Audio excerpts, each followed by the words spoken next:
Hey everybody out there, this is Seto, and today for you guys I want to profile for you guys my Dark World deck. Yes, I know a lot of people out there, they love and they hate Dark Worlds at the same time. A lot of people had bad experiences back in the day with the deck, and some people still hate it because it does a lot of hand manipulation and things of that nature. So the build, I've played many different variations throughout the years. I've played Dark World Heroes, Turbo Dark World, Dark Creator builds. Oh gosh, the Virus engine back when that was viable in 2013 with Eradicator and everything like that. That was a very viable engine back then. Skill Drain variations where it's just pretty much Dark World beatdown type of builds. I've played so many different variations. This variation is kind of a mixture of everything. It's pretty much a rank 8 type of build that focuses on going for good, powerful rank 8s, while at the same exact time still being a beatdown type of deck. Now, the deck does rely a lot more upon monster card effects nowadays, more than it used to, so I did take the skill drain out of the deck. You can still run it if you want to. I mean, it's a great card in the deck once you get your power plays and you get your board set up. But I felt that the monster effects were very powerful in the deck and you definitely needed them. So without further ado, guys, I'll go into the deck and explain it. So I ran more of a beatdown type of build with more of a control aspect. You'll see what I mean. So next first off I run your 3 Dark World Grapha, the Lord of the Dark Worlds. Great card, but when you discard him, when you send him to the grave, you can pop a card on field, you can reborn him. He's a 27 beater, he keeps coming back. If you have Gates of the Dark Worlds up, he's a 3000 beater that just keeps coming back and popping things on field. You can use him with the Virus engine you run in the deck. There's multiple different ways of using Grapha. So he's awesome. Then we run our 3 Snow of the Snow of the Dark World.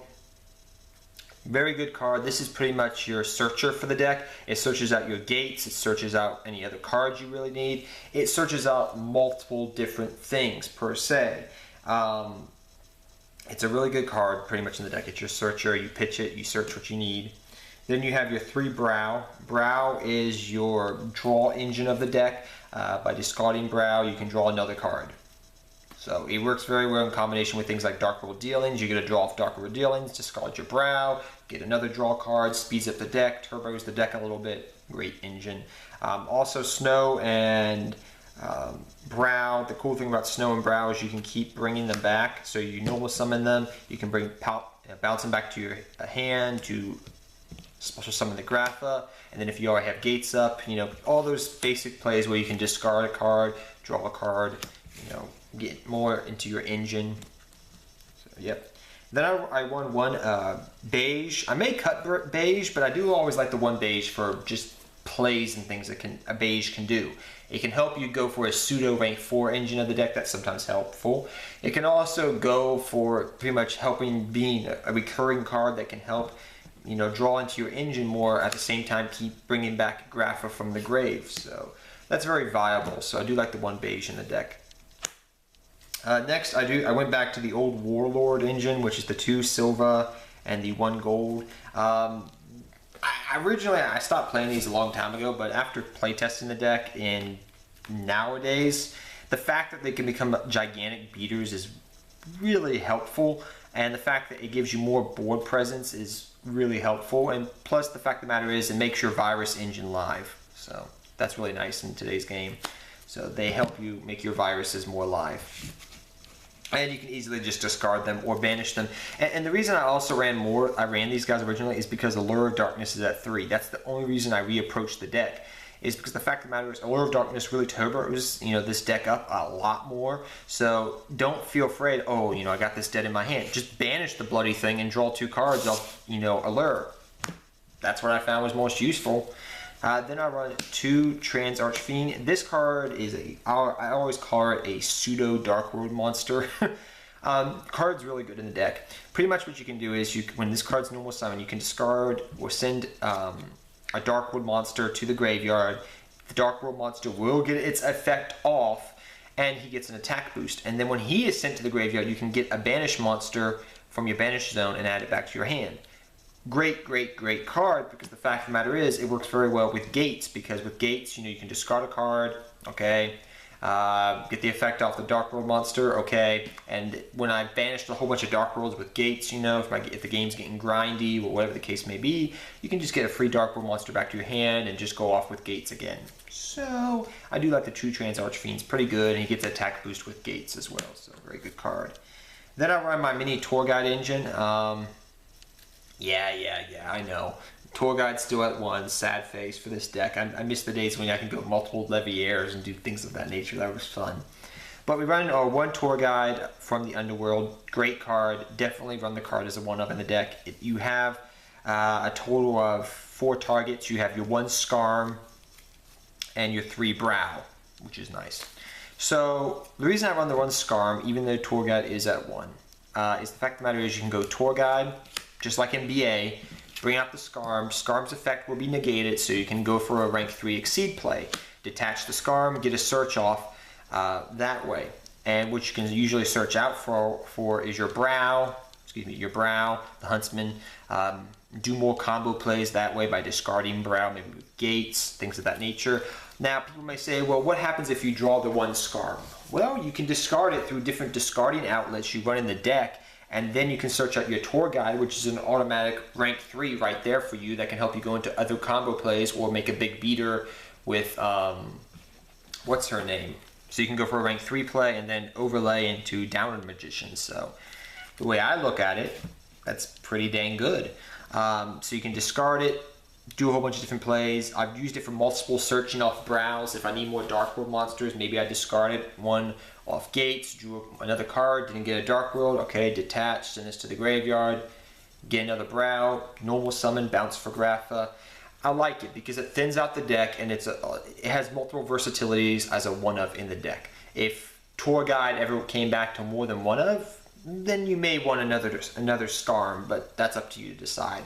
I definitely like the 1 Scarm in the deck still. It still works out very well, and Tour Guide's always going to be a staple in this deck.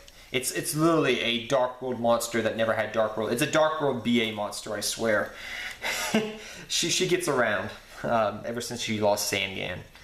Next we run our 3 Gates of the Dark World. Great card. I was thinking of running Terraforming in the deck. 1 Terraforming, and you can try that out. I've seen other Dark World players out there recently trying that card out in the deck, and the reason for that is because usually with Snow you're going to search your gates, okay?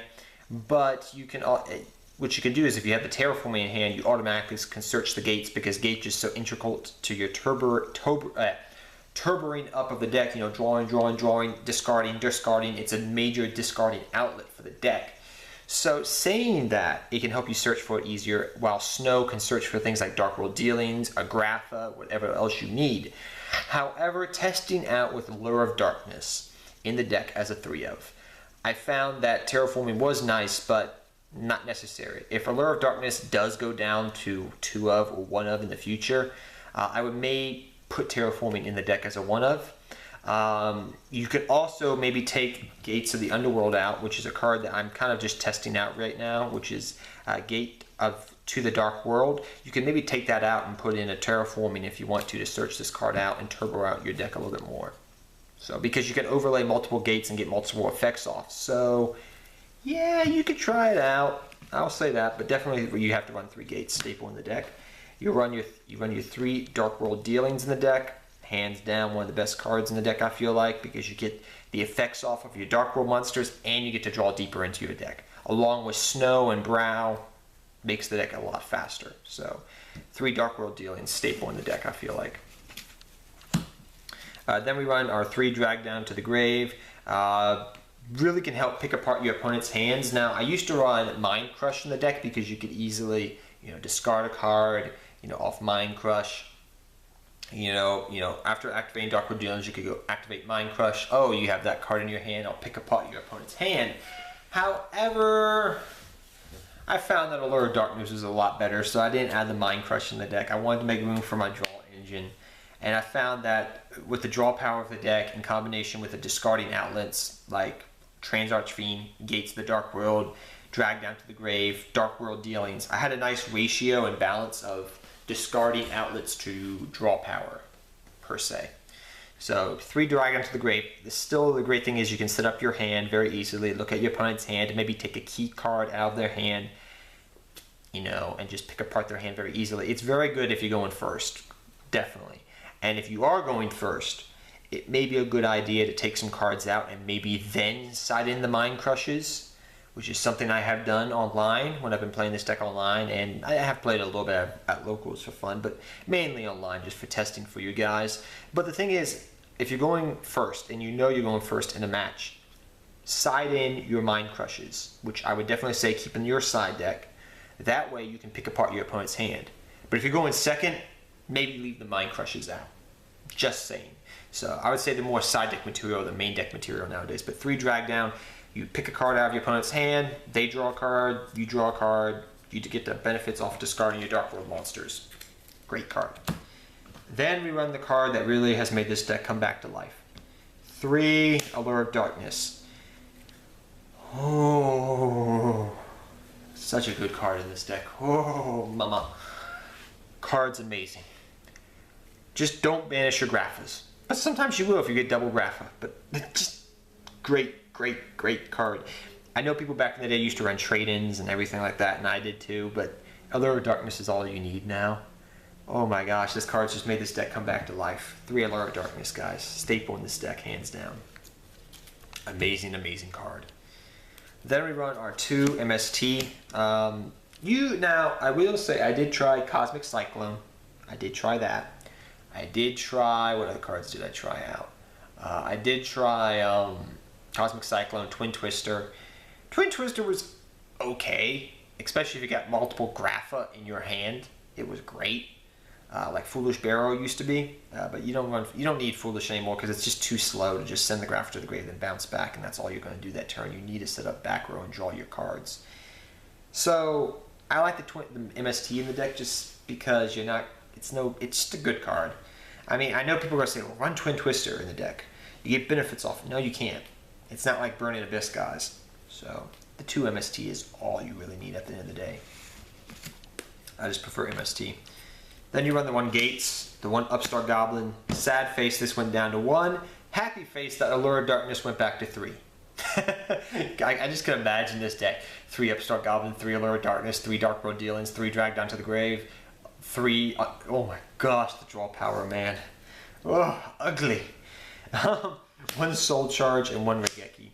I cut the Foolish Barrier for Soul Charge because sending cards to the grave and then reborn in the back with Soul Charge is just broken. And Gates of the Dark World, like I said, I'm just testing it out still in the deck. The fact that it's a quick play spell is the only reason you play it, because what you do usually is you set it on the backfield. On your opponent's turn, where the opponent's in phase, you activate your Gates of the Dark World, reborning a Dark World monster of some attribute, okay?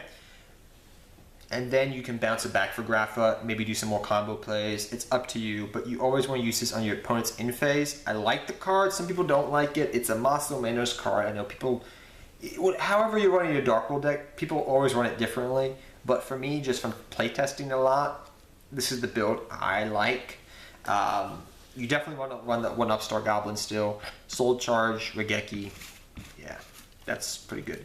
The MSTs, like I said, I'm just trying them out. Then I run the Solemn Brigade for 2016 thus far. 2 Solemn Strikes, 1 Solemn Warning. You can run triple Solemn Strike if you want to, but that's up to you to decide. Then I run my 2 viruses, which are 1 Deck Devastation virus, which is great against high-level monsters, and 1 Eradicator, which works very well. Personally, from personal experience, both of these really hurt Blue Eyes White Dragon. Really bad. So that's why you run your 2 viruses, your HIV deck. So onto the extra deck, guys. Let's go to that. We run our 1 Leviair, the Sea Dragon. You can run more if you want to. Your 1 Super Quantum Mega Beast Grand Pulse. Your 1 Breaker, the Phantom Knight Breaker of Swords, or Breaker of Wallets. And your 1 Downer Magician, which really what you do is you get the effect off the monster you want to. Okay, so say if I use Leviair, then I bring back a monster with Leviair, then I overlay with Downer Magician, or if they, Fiendish Chain or Breakthrough Skill, if people are running that still, you just overlay with the Downer and just attack over wherever you need to. So I do like the 1 Downer because it does come in handy sometimes. One of the main cool plays I like doing is going for Super Mega Grand Pulse, going for this in defense position, popping a card on the field, going for Downer, attacking over whatever I want to. Pretty nice little plays there for the rank 3 engine of the deck. Then, because we do run a couple rank 4s, I do run 2 rank 4s, which is 1 Castel and 1 Dark Rebellion XYZ Dragon. The reason I run Dark Rebellion XYZ Dragon is this is a virus target.